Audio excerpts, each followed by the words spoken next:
Hello, are you here to debate? Oh yeah, debate, and I kind of wanted to pick up where the other guy left off. I'm Okay, totally in your camp with being pro 2A and everything, but if you really, I mean, I don't come from the Marxist camp whatsoever, but don't you think if you thought you had to fight a Marxist revolution, wouldn't you want access to what the Second Amendment grants us as written? well, the Second Amendment doesn't grant us any rights to any specific guns. It just says you can own guns. It doesn't make any notion of what types of guns you can own. Can you say that one? Can you say that one more time? A common misconception of the Second Amendment is that the Second Amendment allows you to own whatever weapon you want. It doesn't. It just says that you can own firearms. Like, what part of shall not be infringed is ambiguous. So if I give you, right, if I say, hey, here's a pistol and here's an assault rifle, but you can't have the assault rifle, but you can still have the pistol, then I did not infringe on your right to bear arms because you can still bear arms. It's the type of bear arms that you can own, right? There's a difference between the type that you can own and the like infringement. Like the owning a specific type is not infringing, right? So, it also says well regulated, right? And a militia, right? It also talks very specifically about the people having a militia. The people don't have militia right now. Whatever. Like yes, a militia is just guys and their friends defending their homes. No, a militia is a very specific thing. Excuse me? Militia is a very specific thing. Yeah. Pertaining it's not just like you and a couple friends. It's an actual like civilian held military force. Citizen soldiers being called up in a time of war. So these are people like you and me that would, in time of war, pick up arms to defend their homes. That's literally what it is, right? So that being regulated, a well-regulated group of people with arms, regulated would mean not regulated by, say, a federal government, but it doesn't actually say that because it talks about the security of a free state. So it doesn't actually make any claims that it can't be regulated by the government. Now you're just adding on things the Second Amendment doesn't say. No, I'm literally like quoting what it's saying. Like when it says well-regulated, when it says a well-regulated militia, it's you're now adding in context that you think it means when it says well-regulated. Well, no. I mean, you have to listen to Madison when he's writing this. Like it was all very, very clear. Like it's all like in his journals and everything. Like it's not, the Second Amendment isn't ambiguous, like at all. I think the Second Amendment's very ambiguous. I mean, the only thing ambiguous about it is the comma that people argue about. But like I'm looking at it right now, and it's not. Yeah, a well-regulated militia being necessary to the security of a free state.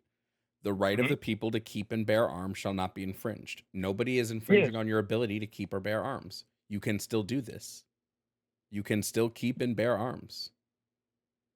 Yeah, but what kind of arms? It doesn't make any notion that you get to own whatever arms you want, just that you can own arms. So when you go, well, this is an infringement on first of all, the Supreme Court's already ruled that assault rifle bans are not an infringement on the Second Amendment. But when you go, well, we should be able to own whatever arms we want, this is adding in words to the Second Amendment that are not there. Oh, just real quick, define assault weapon for me. So I would define it the way that the federal government did during the assault weapons ban of 1995. So full 86 or 95? Of 95. All right, so totally in different camps. By law, assault weapons are regulated by the NFA, which is a unconstitutional organization. That's a whole different conversation. What are you talking about? the federal, I'm talking about the federal assault weapons ban defined assault weapons as semi-automatic. They defined it as specific semi-automatic firearm models by name and other semi-automatic firearms that possess two or more from a set of certain features. Those features for semi-automatic rifles would be folding or telescopic stock, pistol grip, bayonet mount, flash hider, or a threaded barrel designed to accommodate one, and a grenade launcher. If it had two or more of those things, it was considered an assault weapon and it was banned. Well, I mean, I would say anything regulated by the NFA, things that are fully automatic, anything that's a Class 3 firearm would be considered an assault weapon. No, it would only be It would only be things that had 2 or more of the following features. That's what was legislated in the ban. Yeah, I'm talking about like NFA regulated items. I don't know why, because I was talking about the ban. I was talking about, you asked me what I define an assault weapon as, and I said I'm using the criteria that was used in the federal assault weapons ban. Not Okay. in that. See, I when I first heard the previous caller call in, my initial thoughts were, because I've ran into your show a few times through YouTube Live. The algorithm likes you a lot, by the way. You're in mine all the time. It's because I'm dope. Fair enough. But my initial thoughts were you were a true believer in Marxism until you're talking about regulations. Because if you were a true believer, you would think that the working class should have the same access to the same weapons and protections as the ruling class. No, Marx never makes that distinction either. All Marx says is that the worker should not be disarmed. That's it. When those documents were written, I mean, what documents? What are you talking about? Sorry? What documents are you talking about? I mean, both the Communist Manifesto and the Constitution. I mean, the Constitution was written in 1789. So I mean, arms were arms back then. It was all just muskets. Well, then let me ask you. Then let me ask you a question. Do you think private citizens should be able to own rocket launchers? Unless there has to be an act of Congress. We have to. No, I'm not asking legislatively. I'm asking you your opinion. Do you think private citizens should be able to own rocket launchers? With the exception of, well, even though we allow private institutions to own nuclear weapons, I mean, they're the ones who make all of them, so they have to, be able to have them, right? So if a private company is allowed to have a nuclear weapon, I think I should be able to have a rocket launcher. So you think private citizens should be able to own rocket launchers? I mean, yeah. I'm just gonna say logically this is absurd. I'm gonna say that's an absurd position to take logically. See, logically speaking, though, the average person wouldn't be able to have them because of price. But these would also have to be regulated as they're regulated today. Like, yeah, but understanding if somebody does, if your system was put into place and somebody is able to purchase a rocket launcher and decides, hey, I want to go destroy a school, you're okay. You're not okay with them doing it, but you're okay with them having the means to shoot a school with a rocket launcher. Respectively speaking, I have a not so vivid imagination, and one could think of many cheaper ways to facilitate that destruction than a rocket launcher. Let's be honest here. That'll do as much damage as a rocket launcher? Yes, with probably 1,000th of the cost and 4 or 5 times of the outcome. Yes, it's not that hard. Do you think private citizens should be able to own nukes, like nuclear weapons? Sorry? Do you think private citizens should be able to own nuclear weapons? No, what my stance on nuclear weapons? Well, do you think private citizens should be able to own nuclear weapons? Well, private companies at this point in time own nuclear weapons. Lockheed Martin, that's not what I'm asking you. They make. So I'm asking if you believe private citizens should be able to own nuclear weapons. Probably not, logically speaking. Now, philosophically speaking, for me to be consistent, I would probably have to say yes. But you would have to say realistically yes. The minute you say no, it means you do believe that there are some type of arms that can be barred from people. To be fair, I don't necessarily think anybody should really have nukes, but if somebody, you know what I mean? Well, the government does, right? The government does have them, and you think that people should be able to have every weapon that the government has. Within reason, but I mean, the amount of money it takes to facilitate, nuclear weapons is that, like, Musk probably might be able to afford it, But the problem is that within reason is antithetical to your position previously, which is that we should 100% respect the Second Amendment and should not infringe on the people's right to bear arms at all. That's within reason is antithetical to that. I think that in order to amend the Constitution, because I'm a constitutional, realist. That's my position. In order to change that within the Second Amendment, we'd have to add an additional amendment to go through all the criteria to make that happen, and then go ahead and say, hey guys, civilians can't own nukes. That's kind of a given because of how much they cost, but because Elon Musk exists, let's put that in the law, sure. But so you're let's okay. be So you're okay practical. with updating, as long as we update the Constitution, then you're okay with there being Yeah, an yeah. infringement. So That is our Congress, social. if we That's get America. the what is it, it's a 56 vote, you have to have like 56 or 60 vote to change, to add a constitutional amendment. If we add a constitutional Well, amendment that says that you it's need to okay have a to bar majority. specific type of weapons, you'd be okay with this. Yeah, but like at the same time, that would require a constitutional convention, and they would probably do a lot of things while amending that. If they have a Yeah, but we're constitutional not, convention, the problem is we're you would not open talking, hold on, the problem is we're all not kinds of. talking about what would happen if it did. We're just testing your logic here. And your logic is you think that this right should not be infringed unless the government updates the Constitution, then you're fine with it being infringed. So it's not actually about the See, law not being that infringed. that's of a true republic. For things to work in a republic properly, it requires the majority of the populace to think a certain thing. The criteria in which a Wait, but new we're talking constitutional about amendment wait, but this is what I'm talking allows about. This is what I'm talking the about. very. We're trying to test your logic. We're not talking about like what it would take to do this in real life. We're testing your logic on whether you Yeah, actually believe in the Second Amendment wholeheartedly. You don't, because you do believe that if we're able to change it, you'd be okay with the change. Barring how hard it would be, you would accept the change. well, that's our social contract, is it not? No, there are plenty of times where the law says something that I would say is wrong and I would disagree with, just because Well, it's written into the the, Constitution. There's stuff in our there's laws. Constitution right now that I disagree with. Hmm? I said there are things in our Constitution right now that I disagree with. Like what? Like the fact that you can be a slave if you're in being punished for a crime.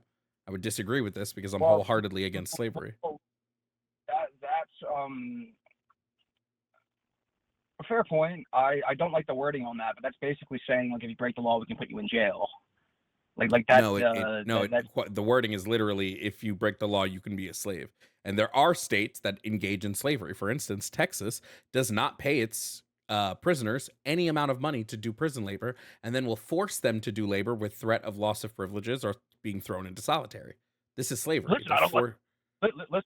Listen, you're not gonna be able to gotcha me with this one, man. I mean, I'm totally with you. That's fucked up. I'm not trying to gotcha. I'm explaining my position that just because the Gotcha. Constitution says All right. something does not mean that you have to agree with it. That would just be an appeal to authority, right? Saying, well, But the see, Constitution is written this way, so that must be the case, right? sorry. I mean, I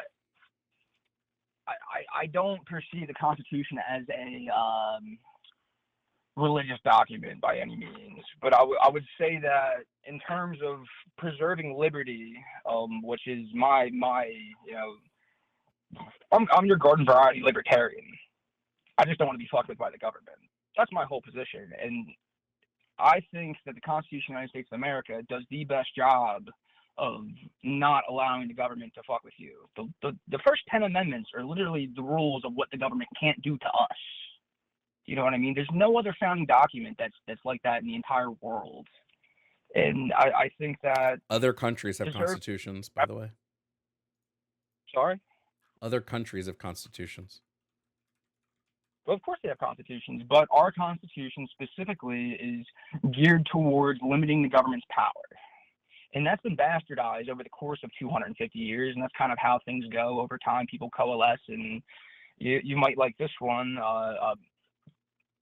Capitalism does its thing, and power coalesces over time, but we've done a rather good job of keeping that at bay for a long time. But after the Second World War, we pretty much ran the entire world, and you find yourself in a position where we're at today. You have these massive multi-trillion. Hold on, really quickly. We didn't rule the world. Well, you can say we ruled the world, I guess, but it would be because after World War II, the U.S. engaged in a mass amount of like imperialism, and we destabilized multiple countries and stuff like that. Yeah, no, I'm right there with you. That's fucked up. That's really fucked up. But how does any of this address the fact that Like, I feel like we're just getting far away from the point, and the point being you're okay with a change to the Constitution, so you don't actually hold staunch that the Second Amendment needs to be unfringed completely. Because if there was a constitutional change, you'd be fine with the Second Amendment changing. I well, no, in context to your very specific question, which was should civilians have the right to have nuclear weapons? Philosophically, I'm saying yes, but in order for me to say no and stay on track philosophically speaking, it would have to go through the very arduous process of a constitutional amendment. Wait, this Then I is could swallow that. but that's the thing. It's not about philosophically, right? It's not about like where you want to lie philosophically, right? Because philosophically you would change your position. So the fact that you would change your position on this means that we can legislate certain weapons, and by saying certain weapons you can Oh, have and certain you oh, can't would look, align. Wait, hold on. By saying that there are certain weapons that you can have and certain weapons that you can't would align with you logically consistently. That would be in line. So when I say, hey, I'm okay with these certain weapons based on these criteria being barred, you should be okay with I'll this. take that further. If they were to legislate the 1995 assault weapons ban under the criterion which I've already expressed, I would say that I would have to swallow that pill because it's the system. Do you know what I mean? Like I'm more constitutionalist than I am pro Second Amendment. Yeah, but I'm, But again, this is just an appeal to authority then. So it's not about what is right or wrong or ethical. It's just about whatever the government tells you you're okay with doing. How on one hand are you libertarian, but on the other hand you're like, yeah, well, whatever the government says about this, I'm okay with. So fundamentally, the Constitution, in my opinion, has a libertarian stint to it built in it.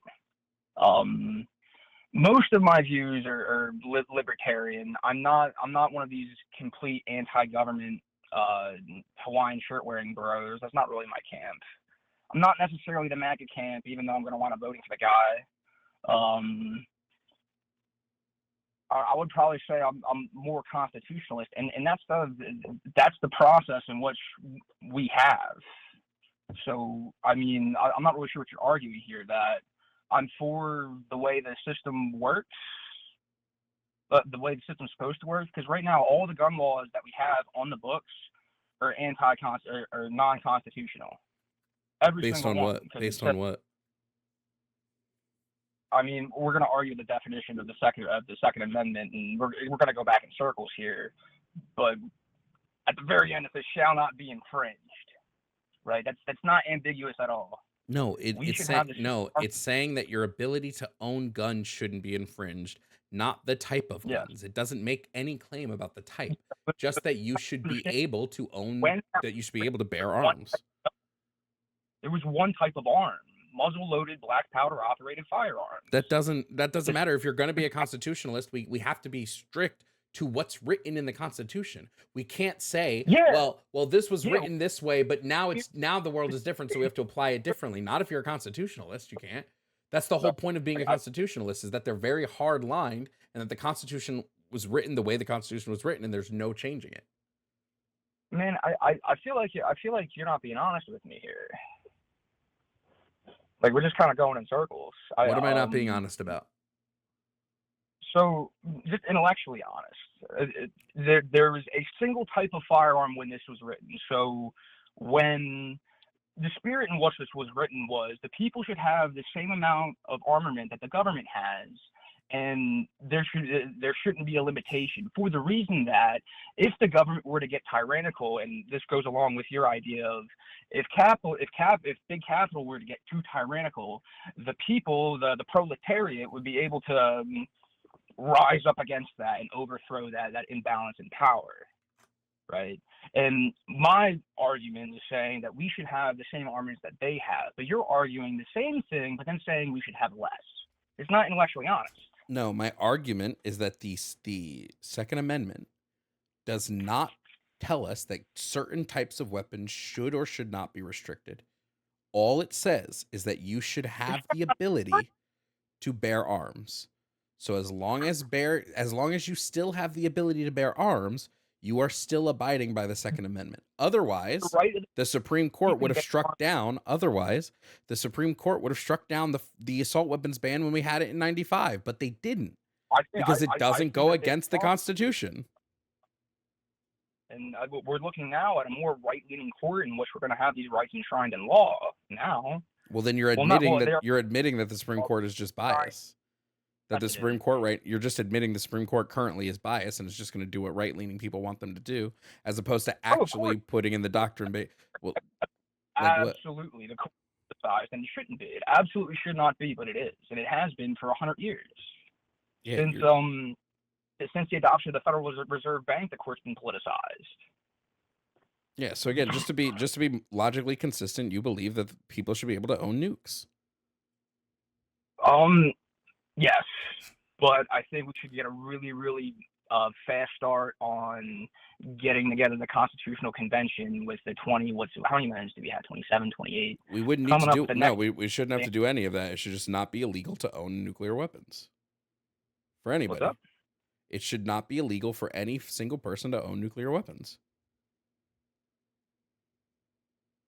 Well, no, my amendment would be banning nuclear weapons because I don't think anybody should have them. Then you don't believe in this Second Amendment the way you said you do, which is that the people should have the same type of weaponry as the government.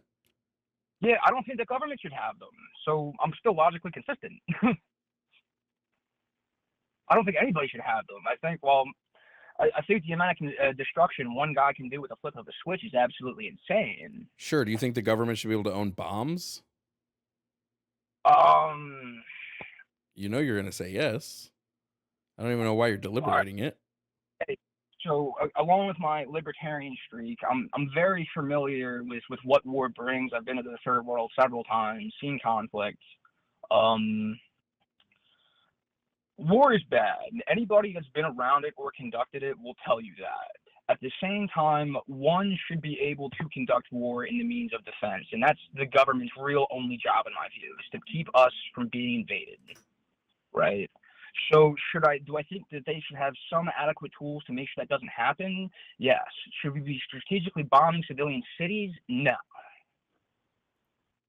So that's my view on war and bombs and government and all that. We're probably fairly similar. What are your views? That some people should probably that right now with the way global conflicts are, people should probably have bombs, yeah. But the private citizens probably shouldn't have bombs. In my view, for defense, that's pretty much where I'm at. In case something crazy pops off, we should be able to defend ourselves with the threat of force. Yeah, I don't think any private citizen should own explosives. But the only thing is, right, they're so easy to create. I mean, I'm a relatively young, not that smart person. I don't care if they're easy to create. I think it should be illegal to create them. Sorry? I don't care if it's easy to create. I think it should be illegal to create them.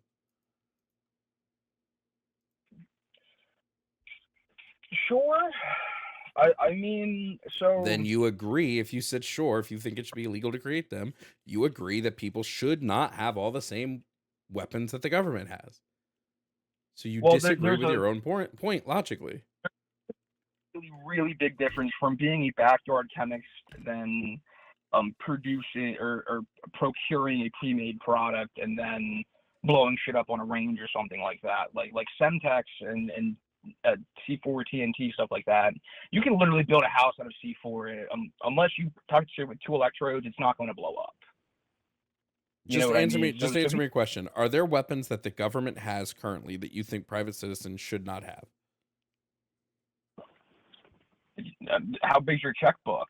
That's what the real question becomes. No, I'm not asking about paying for it. I'm asking logically, do you believe that there are weapons that the government... So, like, private citizens should be able to own and operate tanks? Yeah, there's plenty of private military companies in the United States that operate tanks and armored vehicles. I'm not talking about companies. I'm talking about private citizens. I know, but see, the thing is, these things, somebody doesn't just have these things. They're owned by corporations that have CEOs and primary shareholders and things of that sort. So it's just how these things would actually happen. All right. Well, I'm just going to disagree then and move on to the next caller. All right. Well, hey, it was nice, man. It was a nice conversation. I appreciate it. No problem. Have a good one. I don't fucking think people should own tanks, personally.